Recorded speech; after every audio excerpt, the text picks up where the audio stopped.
नमस्कार दोस्तों, स्वागत है आप सभी का आपके अपने YouTube चैनल नॉलेज पंडित पर। दोस्तों, इस वीडियो में हम पढ़ रहे हैं 5000 प्रीवियस ईयर्स क्वेश्चंस की सीरीज़। ये प्रश्न है जो हर एग्जाम में इंपॉर्टेंटली पूछे जाते हैं। आप भी याद कर लीजिए, अपने दोस्तों के साथ ज़रूर शेयर करें। अगर आप पहली बार आ रहे हैं चैनल पर तो सब्सक्राइब ज़रूर कर लें, क्योंकि हम रोज़ आपके लिए इसी प्रकार वीडियो लेकर आते हैं। चलिए शुरू करते हैं। तो सबसे पहला प्रश्न आप देख रहे हैं, प्राचीन काल में मानव द्वारा किस अनाज का प्रयोग हुआ था? तो चावल प्रश्न का सही उत्तर हो जाएगा। भारतीय इतिहास का कौन सा स्रोत प्राचीन भारत के व्यापारिक मार्गों पर मौन है? तो यहाँ पर सही उत्तर हो जाएगा मिलिंद पन्हो प्रश्न का सही उत्तर है। सर्वप्रथम भारत को इंडिया किसने कहा था? तो यूनान वासियों ने सर्वप्रथम भारत को इंडिया कहा था। मैगस्थनीज ने अपनी पुस्तक इंडिका में किसके शासनकाल का वर्णन किया है? तो चंद्रगुप्त मौर्य के शासनकाल का वर्णन किया है। चीनी यात्री हिनसांग सर्वप्रथम किस भारतीय राज्य पहुंचा था? तो यह कपिशा नामक भारतीय राज्य पहुंचा था। सर्वप्रथम भारतवर्ष का जिक्र किस अभिलेख में मिलता है? तो हाथी गुम्फा अभिलेख में मिलता है। अभिलेखों का अध्ययन क्या कहलाता है? तो इसे हम इपिग्राफी कहते हैं। सिंधु सभ्यता के लोग किस क्षेत्र के निवासी थे? तो यह भूमध्य सागरीय क्षेत्र के निवासी थे। गौतम बुद्ध अपने उपदेश सबसे अधिक किस स्थान पर दिए हैं? तो गौतम बुद्ध ने अपने सबसे अधिक उपदेश जो है श्रावस्ती स्थान पर दिए हैं। सिकंदर किसका शिष्य था? तो सिकंदर अरस्तु का शिष्य था। सिकंदर का सेनापति कौन था? तो सेल्यूकस निकेटर था। भारत में शिलालेखों का प्रचलन किसने कराया था? तो अशोक ने शिलालेखों का प्रचलन कराया था। पुराणों में अशोक को क्या कहा गया है? तो अशोक वर्धन के नाम से जाना गया है। भरहूत स्तूप का निर्माण किसने कराया था? तो पुष्यमित्र शुंग ने कराया था। रेशम बनाने की तकनीक का आविष्कार सर्वप्रथम किस देश में हुआ? तो चीन देश में हुआ था। गुप्त वंश का संस्थापक कौन था? तो श्रीगुप्त गुप्त वंश का संस्थापक था। मंदिर बनाने की कला का जन्म किस काल में हुआ? तो गुप्त काल में यह मंदिर बनाने की कला विकसित हुई थी। प्रियदर्शिका नामक संस्कृत ग्रंथ की रचना किस शासक ने की थी? तो हर्षवर्धन ने की थी।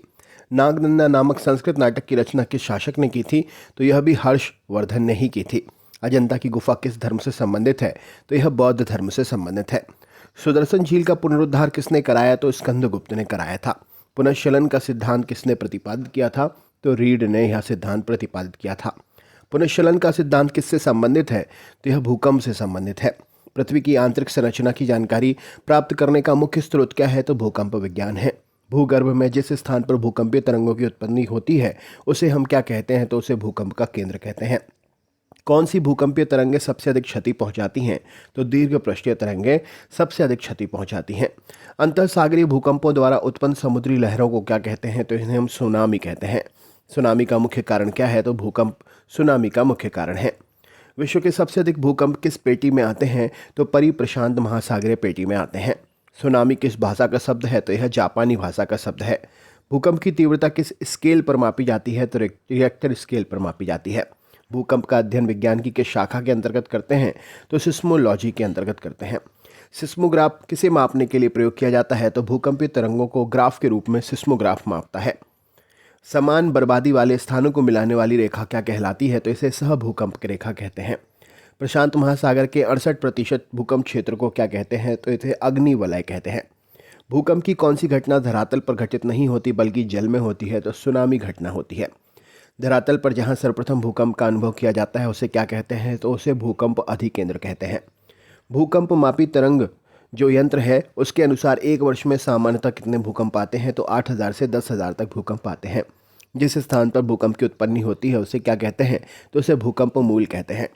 भूकंप में तेज गति से आने वाली तरंगों का औसत वेग कितना होता है? तो 8 मीटर प्रति सेकंड होता है। भूकंप की दृष्टि से सबसे खतरनाक सागर कौन सा है? तो प्रशांत महासागर है। रिएक्टर पैमाने के अतिरिक्त अन्य किस पैमाने पर भूकंप की तीव्रता मापते हैं? तो मर्केली पैमाने पर मापते हैं। धरातलीय भूकंप में तरंगों के किस किस आकार की होती हैं? तो धरातलीय भूकंप में तरंगें एल आकार की होती हैं। भक्ति आंदोलन का प्रतिपादक कौन है? तो रामानुजाचार्य हैं। पंजाब में भक्ति आंदोलन के जनक कौन थे? तो गुरु नानक देव जी थे। कबीर के गुरु कौन थे? तो रामानंद जी कबीर के गुरु थे।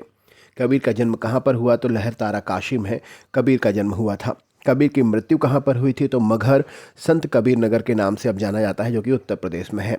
महाराष्ट्र में भक्ति संप्रदाय की शिक्षाओं किसके द्वारा फैलाई गई? तो संत ज्ञानेश्वर के द्वारा फैलाई गई। भक्ति आंदोलन को दक्षिण भारत से लाकर उत्तर भारत तक प्रचारित करने वाले कौन थे? तो रामानंद थे। चैतन्य महाप्रभु किस संप्रदाय से जुड़े थे? तो गौड़ीय संप्रदाय से जुड़े हुए थे। पुष्टि मार्ग के दर्शन की स्थापना किसने की थी? तो वल्लभाचार्य ने की थी। किस संत ने ईश्वर को अपने पास अनुभव के लिए कीर्तन को अपना माध्यम बनाया? तो चैतन्य महाप्रभु ने। अद्वैतवाद के सिद्धांत का प्रतिपादन किसने किया था? तो शंकराचार्य ने किया था।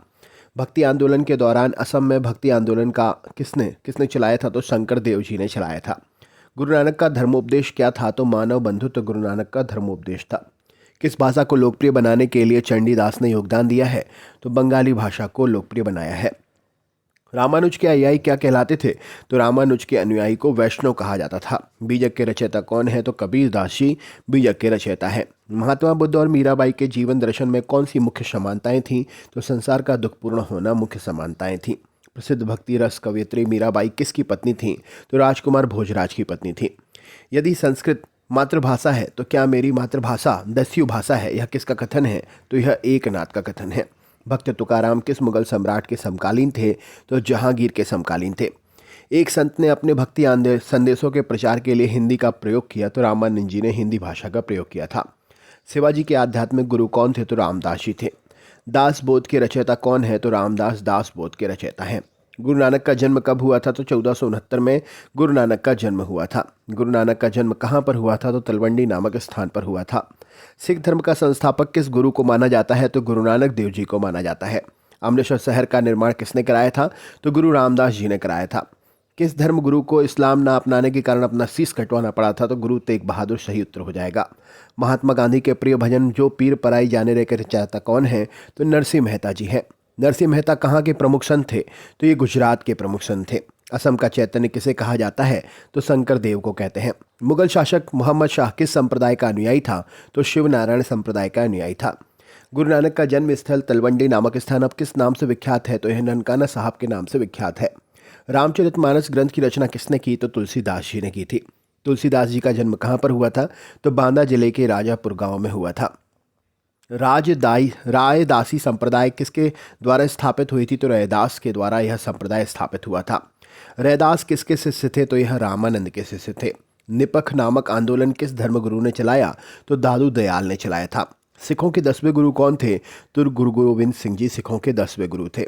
धर्म दीक्षा विधि पाहुल की स्थापना किसने की थी? तो गुरु गोविंद सिंह जी ने स्थापना की थी। सिखों का प्रमुख त्योहार क्या है? तो बैसाखी सिखों का प्रमुख त्योहार है। किस सिख गुरु ने पंजाबी भाषा के लिए गुरुमुखी की शुरुआत की थी? तो गुरु रामदास जी ने गुरुमुखी लिपि की शुरुआत की थी। क्षेत्रफल की दृष्टि से भारत का विश्व में कौन सा स्थान है? तो 7वां स्थान है। जनसंख्या की दृष्टि से विश्व में कौन सा स्थान है? तो भारत का जनसंख्या की दृष्टि से दूसरा स्थान है।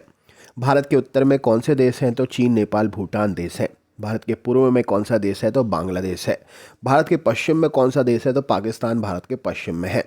भारत के दक्षिण में कौन सा सागर है? तो अरब सागर दक्षिण में है। भारत के दक्षिण पूर्व में कौन सी खाड़ी है? तो बंगाल की खाड़ी है। भारत के दक्षिण में कौन सा महासागर है? तो हिंद महासागर है। पूर्वांचल पहाड़ियाँ भारत को किस देश से अलग करती हैं? तो म्यांमार से अलग करती हैं। मन्नार की खाड़ी और पाक जलडमरू भारत को किस देश से अलग करते हैं? तो श्रीलंका से अलग करते हैं। संपूर्ण भारत का अक्षांशीय विस्तार कितना है? तो 1 डिग्री 4 अंश से 36 डिग्री 6 अंश उत्तरी अक्षांश संपूर्ण भारत का अक्षांशीय विस्तार है। भारत के मध्य से कौन सी रेखा गुजरती है? तो कर्क रेखा गुजरती है।